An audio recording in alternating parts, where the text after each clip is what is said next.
Yeah, that's how I felt, actually, when I was growing up in communist Cuba. And it was not a good feeling at all. I don't know if any of you have ever felt that way. I can remember before communism, there used to be a lot of interchange with neighbors in porches with those nice rocking chairs, and people talked about anything and everything. And I remember being a child and still being kind of enthralled by those conversations that happened around those chairs. And it so happened that I felt that I was learning a lot about life and business and friendships and marriage and almost anything you can think of. And it was quite entertaining also, yeah. And as long as I kept my mouth shut, I was allowed to be there. So it was great. But then, fast forward a bit, and communism started happening. And then there were no more conversations on the porch because everybody was afraid of who might be listening in. And what about if what I say is the wrong thing? Then I might disappear in the prison system, and who knows when I will be back. So the conversation stopped. You couldn't trust anybody. What keeps you shut up? What is it that you are afraid to speak about? Whom do you speak about or not speak about? What are issues that you have put, I don't care how pretty your duct tape is, still doesn't let you speak. So I hear all kinds of excuses from people why they don't speak up, why they don't start a conversation. But I hope that today you will come out ripping off your duct tape because you can start an open conversation today. Do you want to be a hero to your company? Do you want to save them money and have them really say, hey, that's great that you are saving us that much money? Well, I have good news for you, because you really can be a hero as long as you start more conversations. Besides the money, conversations also create more understanding, they connect people, they facilitate smooth transitions, you name it. They really are what makes an organization function and grow. Because in the 21st century, if you are a leader, you need to know how to connect people, even more than how to make projects go. Because almost anybody by now knows about project management, but they forget many times in the project management equation, the human equation. For creating a safe space with kindness and respect, which of the groups took that one? Nobody. Interesting.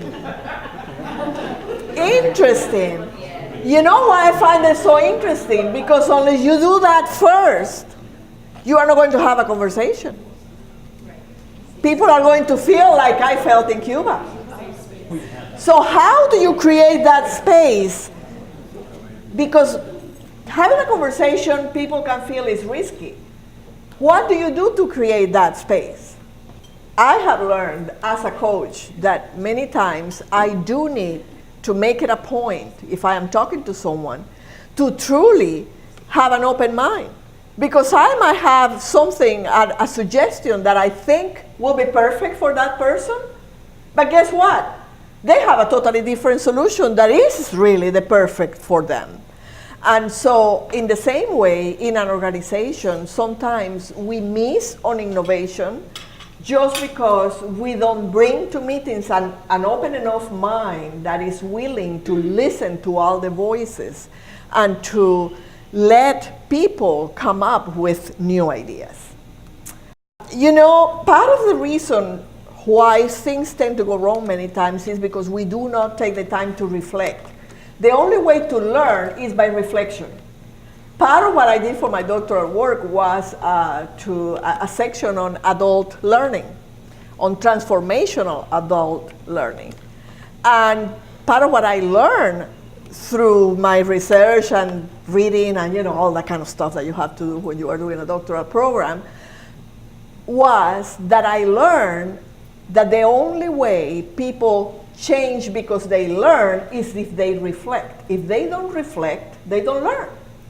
And that's why people keep doing the same things over and over again, expecting a different result. Like Einstein said, that was the definition of craziness.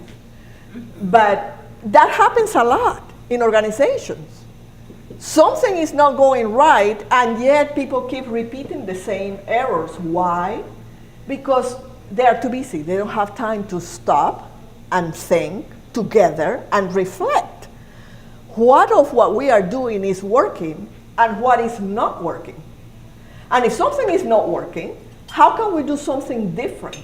But see, to do that, you need to listen to all the voices. You don't need only the executive team or only the HR department.